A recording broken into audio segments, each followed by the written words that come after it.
Baik, selamat pagi semuanya. Terima kasih saya diberi kesempatan untuk sharing satu topik di sini mengenai growing forward. Mungkin sebagian besar belum mengenal saya, hamba Tuhan yang dipercayakan Tuhan melayani di Jawa Tengah ya sampai hari ini. Mungkin itu perkenalannya tidak panjang-panjang. Nanti seiring berjalannya waktu kan bisa lebih kenal lagi. Baik, saya sudah mempersiapkan materinya, maka kita akan sama-sama menggunakan waktu yang ada untuk membahas tentang topik kita, growing forward ini. Ya, dasar Alkitab yang kita pakai ada di dalam 1 Timotius pasal yang keempat ayat yang ke-15. Tetapi pembahasan kita atau lingkupnya itu di keseluruhan surat 1 Timotius. Kita baca dulu ayat pokok kita, 1 Timotius 4 ayat yang ke-15. Nah, pengertian dan tujuan dari tema. Growing adalah bertumbuh, forward adalah ke depan. Jadi, growing forward ini bergerak maju dengan pencapaian-pencapaian positif. Selama ini kita mengenal growing, bertumbuh ke atas, itu tidak salah karena memang bertumbuh harus ke atas. Kalau bertumbuh ke kanan ke kiri, itu berarti berat badan yang itu ya. Tapi bertumbuh ke atas itu memang betul. Hanya kalau hanya bertumbuh ke atas dalam satu momen, dalam satu peristiwa, dalam satu waktu, maka pertanyaannya adalah di waktu-waktu yang selanjutnya apakah tetap masih bertumbuh? Karena ada orang-orang yang sudah merasa saya mengalami pertumbuhan di suatu periode mengiring Tuhan. Mungkin periode 1 tahun, ya mungkin periode 1 semester. Tapi untuk selanjutnya bagaimana? Nah, jadi bertumbuh ke atas itu benar, tetapi dalam perjalanan hidup juga harus terus bertumbuh. Artinya bertumbuh ke atas dan bertumbuh ke depan.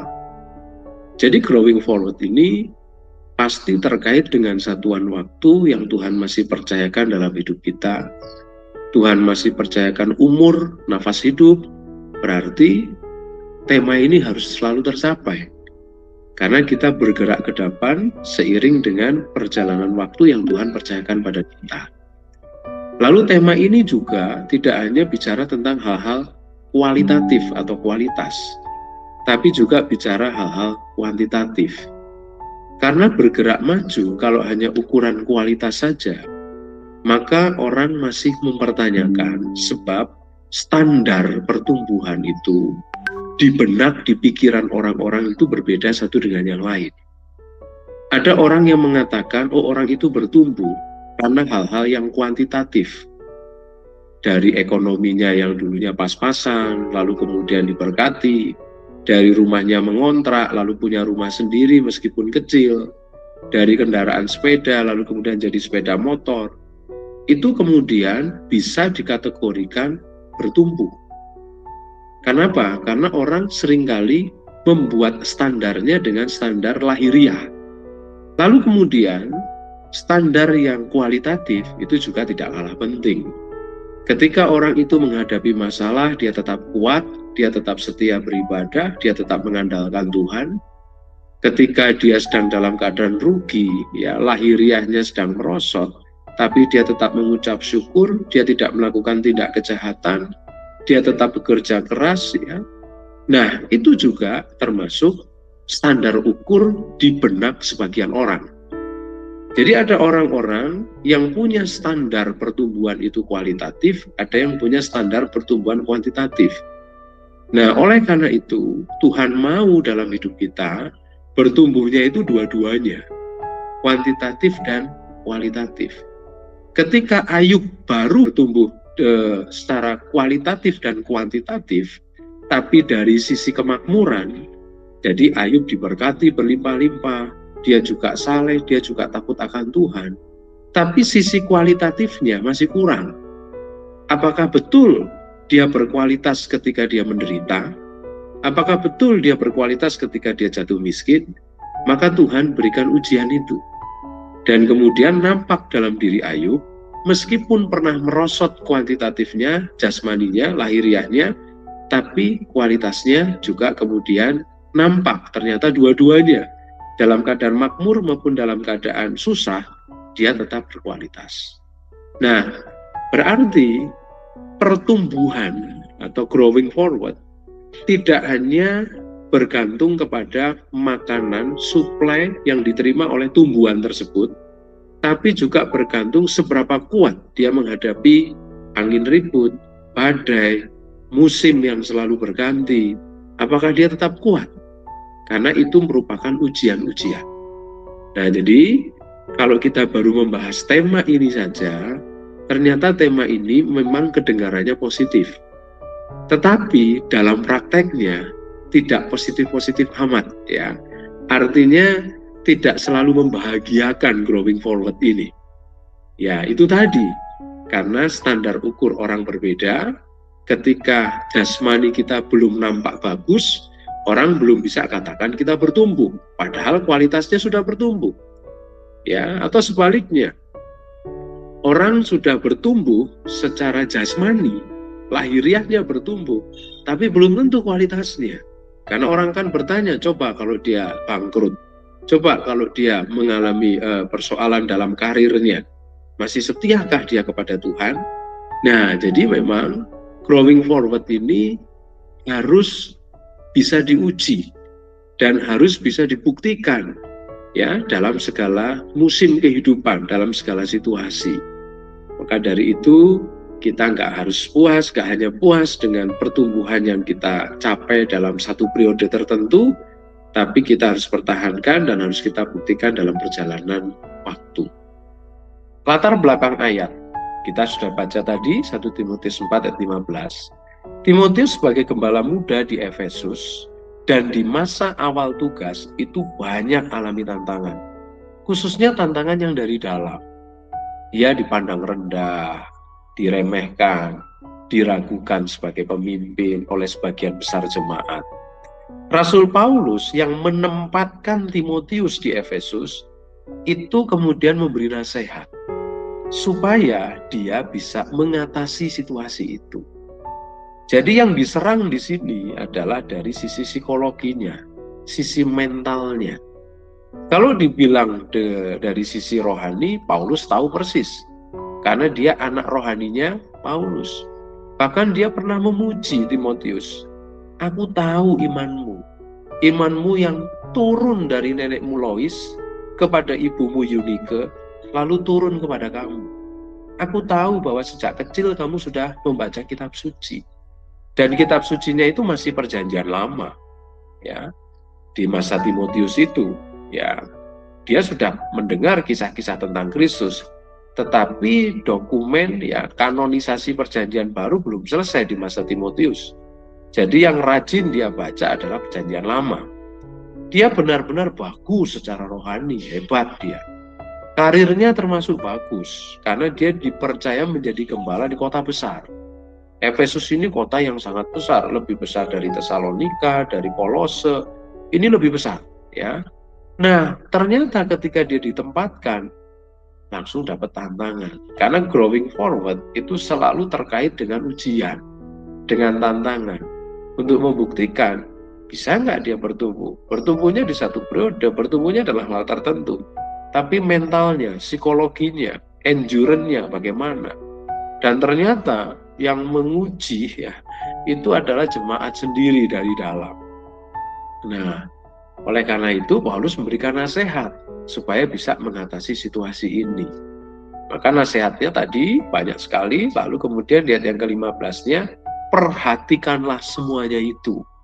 Hiduplah di dalamnya supaya kamu bisa maju. Fokus ayat pokok kita, sedikitnya ada 2 kalimat perintah dalam ayat tersebut. Pertama, perhatikanlah semuanya itu. Yang kedua, hiduplah di dalamnya. Hasil dari melakukan keduanya adalah kemajuan akan nyata dan mendapat pengakuan dari banyak orang. Nah, perlu sekali untuk kita mengalami kemajuan atau growing forward, tetapi harus memperhatikan dua hal itu. Apa itu? Memperhatikan nasihat-nasihat Paulus dan menghidupi nasihat-nasihat itu. Nah, kemajuan tersebut pasti akan diakui oleh banyak orang. Suka tidak suka, orang akan mengakui.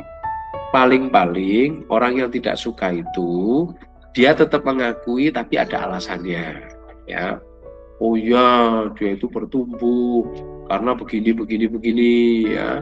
Kayaknya dia itu nggak rela gitu. Ya, Timotius itu bertumbuh ya karena kan gurunya Paulus. Ya, gurunya orang yang sangat kompetensinya tinggi, kemampuannya semuanya. Ya, kaliber lah Paulus itu. Kalau saya kurang bertumbuh ya karena mentor saya pas-pasan atau karena saya nggak punya mentor. Ya, fasilitas saya, wah dia sukses, dia bagus, dia bertumbuh karena begini-begini ya. Paling komentarnya orang yang kurang suka paling seperti itu. Tapi paling tidak mereka tetap mengakui, oh iya ya, dia bertumbuh ya. Kualitasnya bertumbuh, mentalnya bertumbuh, jasmaninya juga diberkati. Nah ini. Nah, ini yang dikehendaki memang oleh setiap manusia, setiap anak Tuhan. Ya. Tuhan menghendaki untuk kita mengalami kemajuan. Ya. Khususnya kita-kita yang dipercaya sebagai pemimpin. Apakah pemimpin dalam wadah yang jumlahnya kecil seperti Komsel, ya, komunitas-komunitas yang kita bangun, apakah pemimpin dalam lingkup yang lebih besar? Pokoknya kalau kita dipercaya oleh Tuhan dalam pelayanan, khususnya sebagai pemimpin, koordinator, ketua, apapun namanya, ini penting sekali untuk kemudian diakui oleh banyak orang. Sebab namanya pemimpin itu minimal harus selangkah di depan dari orang yang dipimpin. Bukan mau sombong-sombongan, bukan mau sok-sokan untuk pamer kemajuan.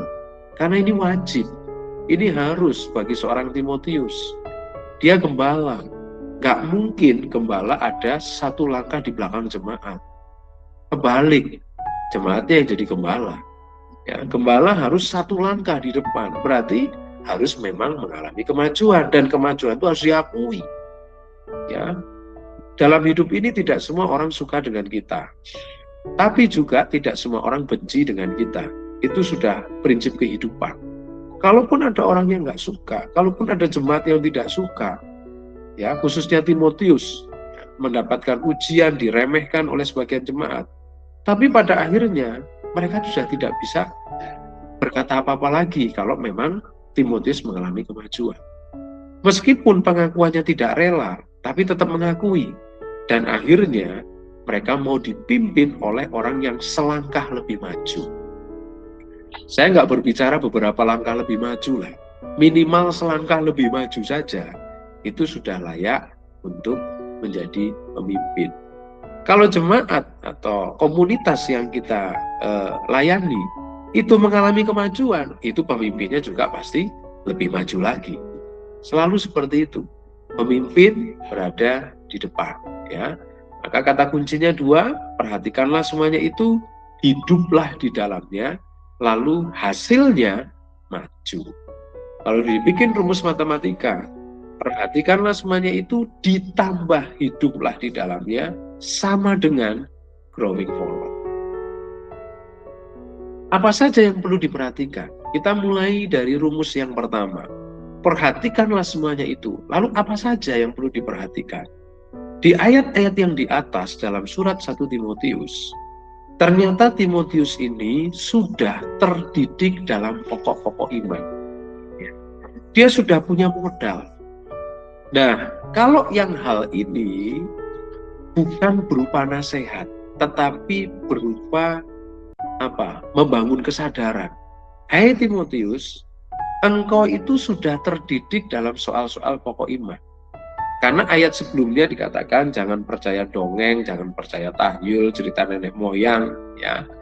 Kalau kamu masih khususnya jemaat Tuhan juga masih percaya yang seperti itu, ya karena mereka belum terdidik dalam pokok-pokok iman. Bagi Timotius yang sudah terdidik dalam pokok-pokok iman, pasti untuk hal seperti itu tidak akan mempercayai. Dan kemudian Paulus menyampaikan ini untuk menyadarkan, Timotius, kamu tuh sudah lebih maju. Kamu tuh sebenarnya sudah mengalami pertumbuhan sebenarnya dari sisi pengetahuan terhadap pokok-pokok iman. Ya, cuma karena dia masih muda, dia rasa minder, dia diremehkan. Jemaat di Efesus itu seakan-akan lebih pintar, lebih ngerti pokok-pokok iman. Padahal tidak. Ya, mereka jauh di bawah Timotius sebenarnya, karena Timotius gurunya adalah Rasul Paulus sendiri. Lalu kemudian menjadi teladan dalam 5K. Kata-kata, kelakuan, kasih, kesetiaan, dan kesucian. Nah, apakah 5 hal ini salah satu atau salah duanya atau salah tiganya belum ada dalam diri Timotius? Sangat mungkin sudah ada, tetapi karena dia masih muda dan dia diremehkan itu, maka dia sepertinya ragu-ragu untuk menampilkan 5K ini.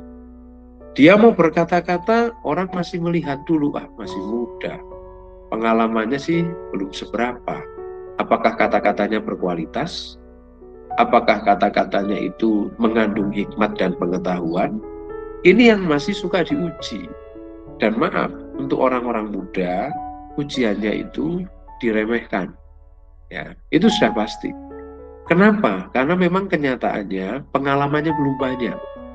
Ya, kalaupun dia hebat secara teori, hebat secara pengetahuan, tapi belum hebat secara pengalaman. Sehingga ketika memberikan nasihat kepada jemaat yang sedang mengalami masalah, apalagi dia belum menikah, ya, lalu kemudian memberi konseling pernikahan atau konseling pranikah, ya pasti diketawain. Kamu sendiri belum nikah kok. Kalau dia belum pengalaman sebagai bapak rumah tangga, lalu memberi konseling bapak rumah tangga yang sedang terpuruk, ya, yang sedang alami masalah, bagaimana dia bisa memberi? Dia sendiri belum sebagai bapak rumah tangga. Nah, inilah yang seringkali menjadi ujian alamiah, ujian yang nggak usah dicari-cari pasti ada. Ya, kenapa? Karena muda. Masih muda, sepinter-pinternya orang muda, itu dianggapnya masih di bawah. Kenapa? Karena ada pengalaman-pengalaman hidup yang tidak diterima di bangku sekolah. Ada pengalaman-pengalaman hidup yang tidak diterima di bangku kuliah. Sehingga ketika orang muda mau ditampilkan sebagai pemimpin, waduh, itu secara alamiah langsung dapat ujian dulu. Pengalamanmu tuh masih seberapa? Kamu mau banyak bicara tentang keluarga, kamu mau banyak bicara tentang keuangan, kamu mau banyak bicara tentang moral dan lain sebagainya lah, kamu kan masih anak kemarin. Sehingga ketika Timotius menyampaikan sesuatu dengan kata-katanya, ya sudah ada rasa minder dulu. Ya. Nah ini masalah psikologi, masalah mental. Sebagai pemimpin, tetap berkata-kata saja berdasarkan pengetahuan yang dia miliki. Ya. Karena dari situlah dia akan kemudian menemukan pengalaman-pengalaman. Karena kalau dia tidak action, tidak bertindak, bagaimana dia akan punya pengalaman. Tapi hati-hati, kata-kata ini disambung dengan kelakuan. Karena kata-kata dan kelakuan ini tidak bisa dipisahkan, ini yang disebut dengan integritas. Ya. Dalam perkataan, dalam perbuatan. Nah, kata-katanya Timotius yang mengandung pengetahuan tapi kurang pengalaman, itu akan bisa ditutup ketika kelakuannya sesuai dengan kata-katanya. Betul, saya belum punya pengalaman di hal ini. Tapi kata-kata saya yang saya sampaikan itu benar. Dan kata-kata saya buktikan dalam kehidupan saya. Kalau kepada hal yang belum saya alami, ya pastilah saya belum bisa membuktikan. Saya memberi konseling kepada bapak rumah tangga karena saya belum menikah, wajarlah. Tetapi pengetahuan kebenaran firman yang saya sampaikan kan itu benar. Itu sumbernya dari firman. Nanti ketika saya jadi bapak rumah tangga, pasti saya akan buktikan itu. Ini hanya masalah waktu. Jadi tolong dengar nasihat saya, dengar petunjuk saya, dengar kata-kata saya. Karena yang saya sampaikan itu benar. Dan sekarang ini saya sudah mempraktekkan apa yang saya katakan mengenai hal-hal yang saya belum alami, yaitu tinggal masalah waktu saja. Ya, hanya tinggal masalah waktu. Tapi jangan tolak kebenaran yang saya sampaikan, karena saya sendiri tidak melakukan kesalahan. Ya, saya melakukan kebenaran. Ya, misalnya, saudara, saya memberikan sebuah nasihat pada orang yang tua, yang sudah punya cucu. Saya ini kan belum punya cucu, ya. Saya punya anak 4, belum ada yang menikah karena masih usia sekolah. Lalu kemudian saya melayani ibadah lansia, ibadah usia idah. Lalu di situ ada sharing-sharing. Ya, lalu ada masalah lansia dengan anak atau dengan menantu dalam kaitan dengan cucu. Lalu saya kasih nasihat. Ya, saya kasih nasihat bersumber dari firman. Opa oma, anak-anak dari opa oma itu sudah punya keluarga inti. Karena firman Tuhan berkata bahwa laki-laki akan meninggalkan ayah dan ibunya dan bersatu dengan istrinya. Berarti sudah punya keluarga inti. Nah, lalu kemudian punya anak-anak. Berarti yang punya otoritas itu orang tuanya. Opa oma hanya bisa memberi masukan, memberi saran terkait dengan cucu. Ya, tapi yang punya otoritas adalah orang tuanya. Nah, terus misalnya lansia itu, wah Pak Pendeta belum pernah ngalami jadi opa sih. Saya tuh nggak setuju dengan cara mendidiknya anak saya itu, kasihan cucu saya. Saya nggak tega, saya hampir nangis, saya sering ribut sama anak saya. Kamu terlalu keras, kamu terlalu mendisiplin, itu anak. Oh iya, betul, saya belum punya cucu, saya belum mengalami seperti opa. Tetapi yang saya sampaikan bukan kebenaran firman. Karena firman Tuhan mengatakan begitu. Saya pun mempraktekkan. Saya berkata kepada orang tua saya, ketika orang tua saya terlalu membela anak saya sampaikan kepada orang tua saya dengan bahasa yang lembut. Dah, biar saja urusan kami yang mendidik. Kami punya cara, kami punya tujuan, dan kami tahu anak kami. Maka orang tua saya akan memahami. Dan nanti ketika saya jadi opa, saya akan berusaha untuk konsisten dengan perkataan saya. Ya, memang untuk yang itu betul. Pak Pendeta kan belum jadi opa. Nah itu kalahnya saya di situ, saudara. Ya, tetapi kata-kata dan perbuatan saya itu saya buktikan bahwa saya pun juga berkomunikasi dengan orang tua saya. Pernah orang tua saya terlalu membela kepada anak saya, itu saya bilang udah, ini nggak usah dibela, nanti dia besar kepala. Dah, ini urusan kami, urusan orang tua. Nah, jadi seperti itu. Misalnya ini contohnya ya. Karena orang muda itu yang belum punya pengalaman, itu hanya karena masalah waktu saja. Tapi yang disampaikan benar, dia hidupi juga, dan dia mau konsisten ketika dia sampai kepada pengalaman itu. Nah, ketika dia sampai kepada pengalaman itu, dia mengingkari pengetahuannya, baru disitulah dia salah. Ya. Jadi orang muda itu tetap bisa memberi saran, tetap bisa memberi nasihat. Bahkan ketika dia dipercaya menjadi pemimpin, dia akan bersumpah kepada dirinya seakan-akan begitu. Nanti kalau saya akan mengalami, saya akan persis seperti yang saya ajarkan. Nah, begitu ya. Itu teorinya begitu. Tapi sekali lagi, anak-anak muda suka dapat tantangan alamiah karena belum banyak pengalaman. Tapi Paulus katakan, maju terus.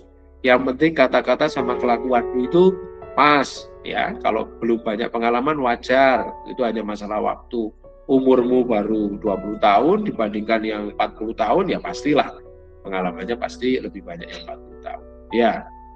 Lalu kasih, kesetiaan, kesucian. Kalau kata-kata dan kelakuan ini digabung, yaitu integritas, kasih, kesetiaan, kesucian. Ini memang bicara tentang karakter, ya.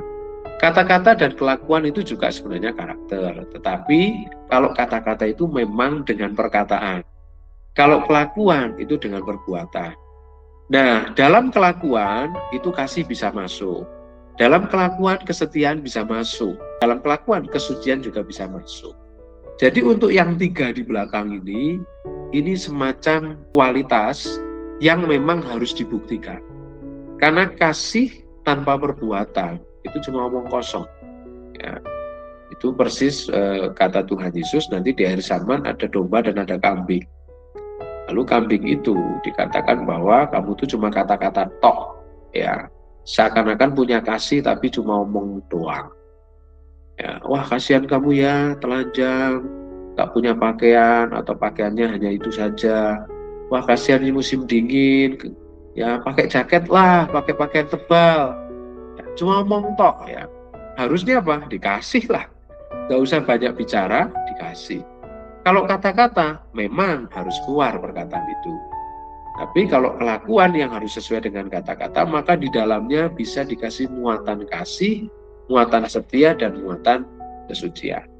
Percuma orang hanya berkata-kata masalah kesucian, tapi kelakuannya amoral, kelakuannya najis, percuma. Ya. Jadi kasih, setia, kesucian ini karakter, bicara tentang moral, ya, bicara tentang nilai diri yang harus dibuktikan, yang harus ditampilkan, sehingga 3K yang terakhir itu harus masuk di kelakuan. Ya, nggak cukup hanya kata-kata dan kelakuan saja tanpa muatan 3 itu. Lalu kemudian mengerjakan karunia-karunia. Jadi ada 3. Pertama, harus terdidik dalam pokok-pokok iman, lalu menjadi teladan dalam 5K, lalu mengerjakan karunia-karunia. Paulus berkata kepada Timotius, jangan lalai menggunakan karunia-karunia yang ada padamu, yang kamu terima melalui penumpangan tangan para penatua. Ya, jadi growing forward ini tidak akan pernah terwujud kalau hanya sampai kepada terdidik dalam pokok iman dan menjadi teladan. Lalu talent, karunia, skill, keterampilan yang ada pada kita, lalu kita hanya diam saja, maka kita hanya menjadi orang yang pinter dan gemar bicara, hidupnya baik, tapi nggak ada karya. Ya. Karyanya apa? Ya cuma kata-kata sama kelakuan, hanya menjadi teladan saja. Padahal dia punya kemampuan untuk berkarya secara kerja, tapi nggak mau. Saya mau hidup baik, saya mau hidup jujur, saya mau hidup rendah hati. Ya paling hanya jadi motivator saja. Motivator-motivator itu kalau disertai dengan karya itu lebih laku, lebih laris. Motivator bisnis, ya misalnya Pak Tung Desem Waringin itu, ya dia motivator bisnis yang sangat hebat, bagus, kata-katanya, wah ya saya senang, saya suka ngikuti. Tapi beliau juga pelaku bisnis yang sukses juga. Ada banyak karya-karya bisnisnya. Tapi kalau hanya motivator, hidupnya sih baik, benar ya. Kasih, setia, suci, kasih kepada pasangan, kasih kepada orang lain, ya setia, loyal, ya. Dia juga jaga moral, ya. Tapi nggak ada karya. Terus gimana? Berarti karyanya hanya sampai kepada menjadi teladan. Saya tidak merendahkan keteladanan. Keteladanan itu penting sekali. Tetapi kalau dia bisa berkarya, itu jauh lebih bagus. Dia akan kemudian membuktikan bahwa dirinya tidak hanya sampai kepada menjadi teladan saja. Karena nanti orang akan tanya, Bapak, selama ini karyanya apa? Ya saya karyanya mementor banyak orang. Saya karyanya memotivasi banyak orang. Oh, hanya sampai di situ saja? Ya itu saja, itu karya saya. Nah, lalu yang dimentor juga sama, karyanya juga hanya seperti itu saja. Padahal dia bisa melakukan karya nyata dengan tenaganya, skillnya, keterampilannya, talentnya. Tapi dia tidak mau melakukan. Dia punya kemampuan misalnya untuk olah vokal. Dia bisa membentuk paduan suara. Dia bisa melatih. Dia bisa melatih pemusik. Dia bisa memainkan musik. Bahkan dia bisa menjadi pelatih. Wah, akan muncul orang-orang yang kemudian dibekali keterampilan. Berarti dia karyanya semakin banyak. Nggak cuma memotivasi orang menjadi teladan, tetapi ada karya langsung yang dia buat. Dan karya langsung yang dia buat bermanfaat bagi banyak orang. Sehingga pertumbuhannya lebih rimbun lagi. Ya, ceritanya pohon itu dahan rantingnya lebih banyak, daun-daunnya lebih banyak, buahnya lebih banyak. Karena ayat ini ada. Jangan lalai gunakan karunia-karunia yang ada padamu. Ya. Kamu sudah terdidik dalam pokok iman, oke. Apa sih pokok iman itu? Misalnya pengetahuan tentang Yesus Kristus, pengetahuan tentang konsep keselamatan Kristen, ya, pengetahuan tentang hidup kekal, surga neraka, akhir zaman, pengetahuan tentang Roh Kudus, ya. Itu pokok-pokok iman. Udah pinter anaknya. Terus hidupnya baik jadi teladan. Hanya sampai di situ. Padahal dia punya kemampuan di bagian praise and worship. Dia punya kemampuan menulis artikel-artikel khotbah, artikel-artikel rohani, ya. Tapi dia nggak mau. Tulisannya bagus, bahasanya bagus, pengetahuan tentang bahasa Indonesia, subjek, objek, predikatnya bagus. Tapi dia tidak mau melakukan itu. Dia punya kemampuan multimedia, dia pengetahuan IT-nya bagus, dia punya kemampuan atau kecerdasan linguistik, dia belajar bahasa apa saja cepat sekali. Ya, dia bisa gunakan itu, tapi dia nggak mau. Wah, Paulus bilang, jangan lalai kamu menggunakan karunia-karunia. Karena Timotius ini bapaknya Yunani, dan kita tahu budaya Yunani pada waktu itu hebat sekali. Padahal Romawi yang sudah menguasai, tapi budaya Yunani susah untuk dihilangkan. Bahasanya saja masih pakai bahasa Yunani. Hikmat-hikmat, filsuf-filsuf Yunani itu, wah, masih mewarnai masa itu, ya. Jadi Timotius ini gennya ini gen liter, ya. Dia banyak famili keluarga besar dari bapaknya itu yang pemikir-pemikir, karena memang orang Yunani seperti itu. Nah ini, jadi Timotius tuh kapasitasnya hebat. Ya, bagus, makanya Paulus tahu ini bibit unggul ini. Saya mau pilih dia, saya lebih bekali dia lagi. Tapi kalau hanya sampai saya mau jadi orang baik saja, saya belajar, tapi saya dititipi Tuhan kemampuan itu sudah usah lah, orang lain saja. Nah, berarti pertumbuhannya nggak maksimal, ya. Dan kemanfaatannya untuk banyak orang juga tidak banyak, karena growing itu bertumbuh dan berbuah. Buah itu tidak pernah dinikmati oleh pohon tersebut. Buah itu dinikmati oleh banyak orang. Ya. Jadi harus menghasilkan buah supaya bisa dinikmati oleh orang lain. Dengan cara punya karunia apa? Kita yang kenal diri kita. Karunia kita apa? Seperti saya punya karunia mengajar. Ya, kalau melayani ya adalah ya, saya di bidang musik dan lain-lain. Tapi kalau mengajar, saya punya karunia itu. Saya juga mengenal diri saya kalau misalnya menulis, saya juga bisa, ya. Jadi itulah, mari kita gunakan karunia-karunia yang ada pada kita, karena dengan demikian tercapailah growing forward ini. Nah, kenapa saya tidak membahas yang hiduplah di dalamnya? Karena di pembahasan saya tadi sudah termasuk. Terdidik dalam pokok-pokok iman, kalau kita mau menghidupi, ya mari kita mau belajar. Di gereja masing-masing ada pelajaran Alkitab, kita hadir. Di Komsel ada pelajaran, ada sharing, kita hadir. Karena disitulah kita akan terdidik dalam soal-soal pokok iman. Sebab di gereja pasti yang dibahas adalah firman yang berkaitan dengan iman. Apakah temanya tentang parenting, temanya tentang ekonomi, ya, apakah mungkin juga temanya tentang yang agak sedikit-sedikit bau sekuler misalnya, ya, tentang apa, tentang hukum misalnya, atau tentang politik, ya, karena dunia ini sedang bergejolak politiknya, tidak ada masalah. Yang penting dasarnya adalah firman, karena firman ini di dalamnya semuanya ada. Saudara mau cari tentang olahraga, ada tinju, lari, ya, Paulus juga menyinggung itu. Saudara mau tanya tentang kesehatan, ada. Tentang madu, ya, kegunaan fungsi dari madu, ada. Saudara mau bahas ilmu psikologi dari Alkitab, oh banyak, ya, banyak. Apalagi pendidikan, wah apalagi banyak. Dunia hukum ada di Alkitab. dunia ekonomi ada. Jadi di gereja mau topiknya apapun, pasti sumbernya dari firman, ya. Maka saya tidak membahas lagi yang hiduplah di dalamnya, karena tadi penjelasan saya itu tersirat kita harus menghidupi. Ya, terdidik dalam soal pokok iman, menjadi teladan dalam 5K, dan gunakan karunia-karunia. Ketika kita mempraktekkan, berarti kita sudah sama dengan menghidupi. Ya. Lalu kemudian, siapa yang menjadi pengawas? Tadi ayat pokok kita adalah 1 Timotius 4 ayat yang ke-15.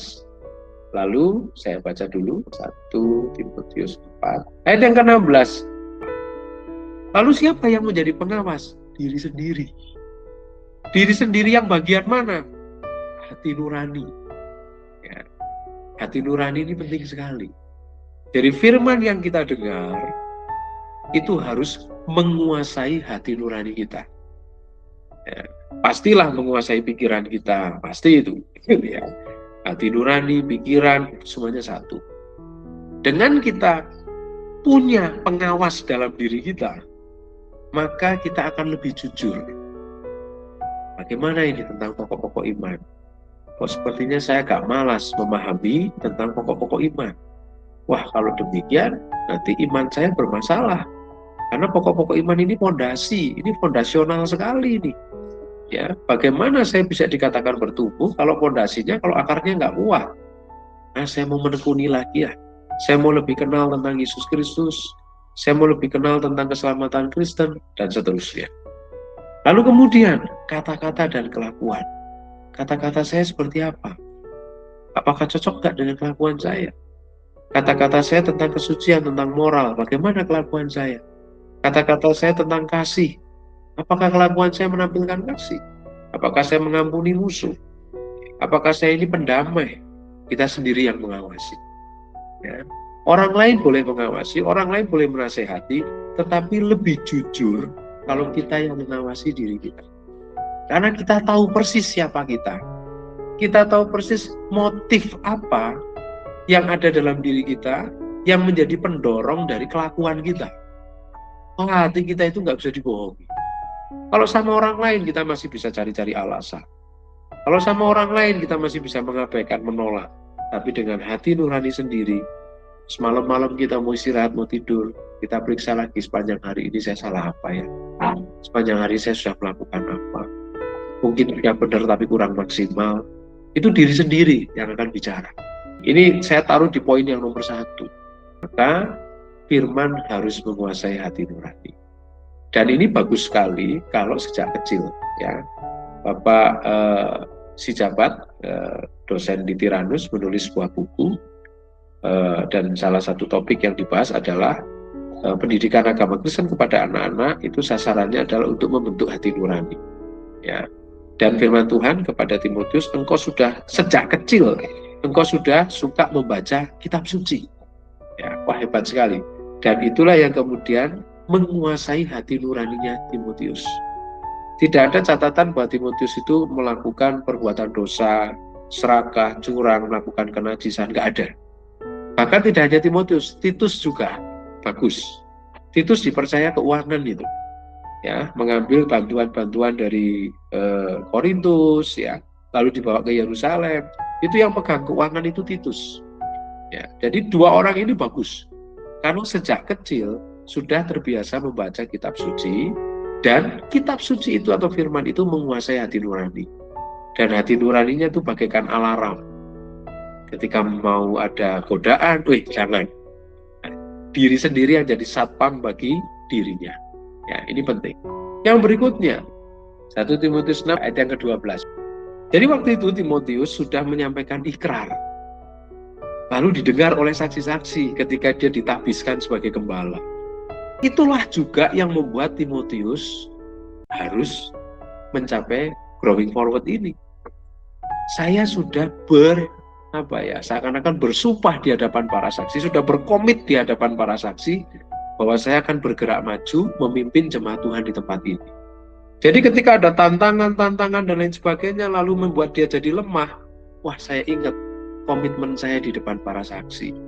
Kalau saya ingat wajah-wajah beliau yang menjadi saksi waktu saya ditabiskan sebagai pemimpin, saya malu kalau saya sampai mundur, kalau saya sampai menyerah.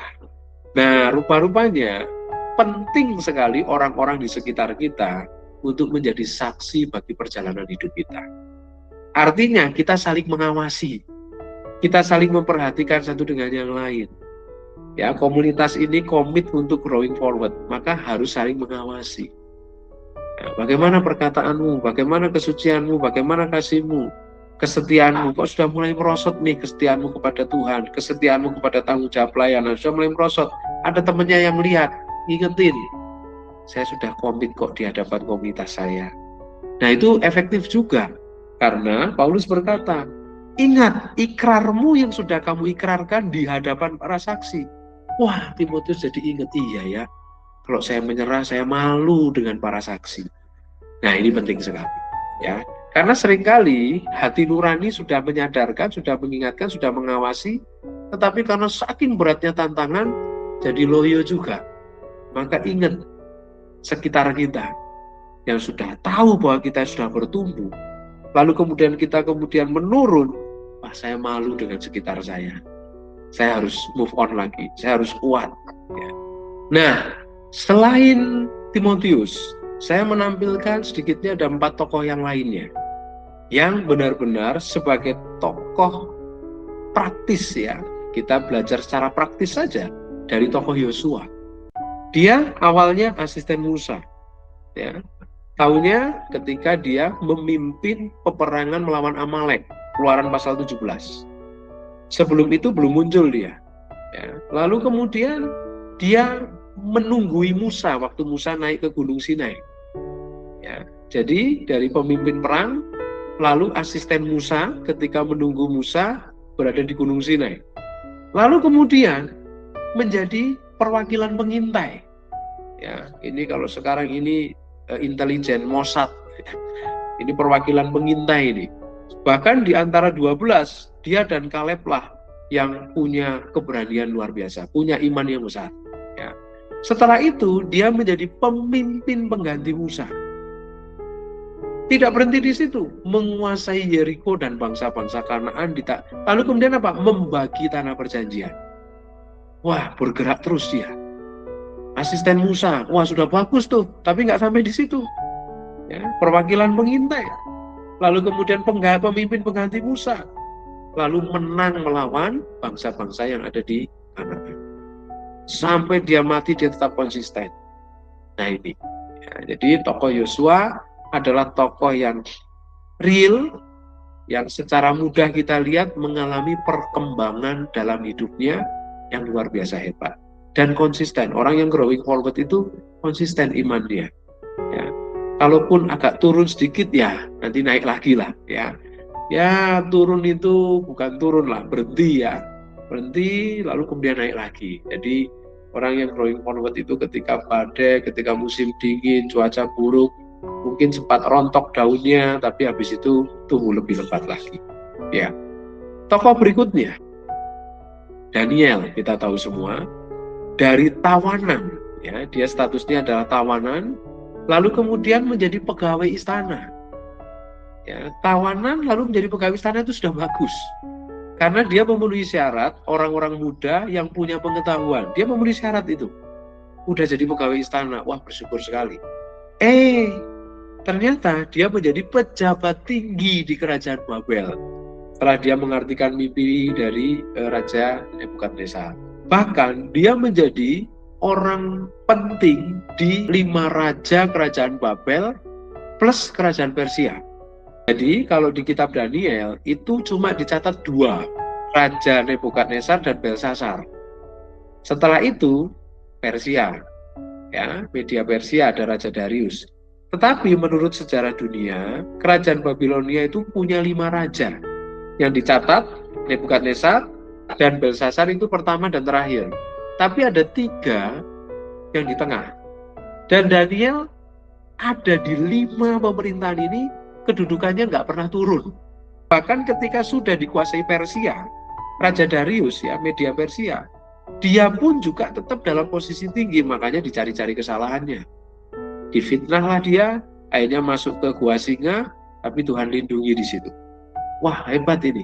tawanan, pegawai istana, lalu jadi pejabat tinggi di 6 kerajaan. Ya, bahkan ada yang berkata sampai Kores itu, sampai ketika Esra pulang dari pembuangan, ya, atau sampai Kores atau menjelang Kores, pokoknya lintas kerajaan, lintas raja, tidak pernah turun jabatannya. Wow, ini benar-benar real growing forward. Ya. Ini the real growing forward itu ya seperti ini, seperti Yosua, seperti Daniel, ya. Seperti itu. Lalu tokoh selanjutnya, Onesimus. Tadi perjanjian lama 2, sekarang perjanjian baru Onesimus dan Timotius. Dari pelarian, buronan, karena dia budaknya Filemon. Lalu dia merugikan tuannya. Kemungkinan besar dia mencuri. Lalu dia kabur-kaburan, jadi DPO. Lalu kemudian ditangkap, dipenjara, jadi narapidana. Ya, ini pelarian, DPO, lalu jadi narapidana. Ketemu Paulus di situ. Lalu kemudian dia bertobat. Lalu Paulus mengkomunikasikan dengan Filemon di Kolose. Entah Filemon menerima kembali Onesimus atau tidak diceritakan. Tapi setelah itu, hebatnya, menurut tradisi, menurut sumber, saya sudah pelajari dari 2-3 sumber, ternyata Onesimus ini kemudian yang jadi gembala di Efesus, menggantikan Timotius. Ya. Dan pada akhirnya dia mati syahid. Budak itu rendah sekali, lalu turun jadi pelarian, lalu jadi narapidana, lalu jadi gembala. Ini mirip dengan Yusuf. Dari sumur ke rumah Potifar, wah lebih mending ini. Tapi kemudian masuk penjara, dan setelah itu naik ke istana. Nah inilah tokoh-tokoh yang kita lihat benar-benar maju dalam kuantitas dan kualitas. Tapi tokoh-tokoh tersebut tidak lepas dari yang namanya ujian. Khusus untuk Onesimus, dia pernah berbuat salah. Dia pernah berdosa. Dia pernah jadi narapidana. Kalau Yusuf tidak. Yusuf itu orang yang benar, konsisten benar. Dia dipenjara karena difitnah. Tapi kemudian dia jadi penguasa di Mesir. Tapi Onesimus, dia pernah salah. Dia mirip seperti Paulus. Pernah menjadi penganiaya jemaat Kristen. Tapi kemudian dia menjadi rasul. Kalaupun ada orang-orang yang dulunya terpuruk, dulunya ada di dalam kegelapan, bukan berarti nggak bisa growing forward. Banyak contoh dalam Alkitab. Ada Paulus, ada Onesimus. Mereka masuk penjara karena memang bersalah. Paulus memang bersalah menjadi penganiaya jemaat Kristen, dulu namanya Saulus. Tetapi orang-orang yang demikian bisa growing forward. Di atas semuanya itu tentunya ada Tuhan. Kita hanya melakukan saja apa yang jadi bagian kita.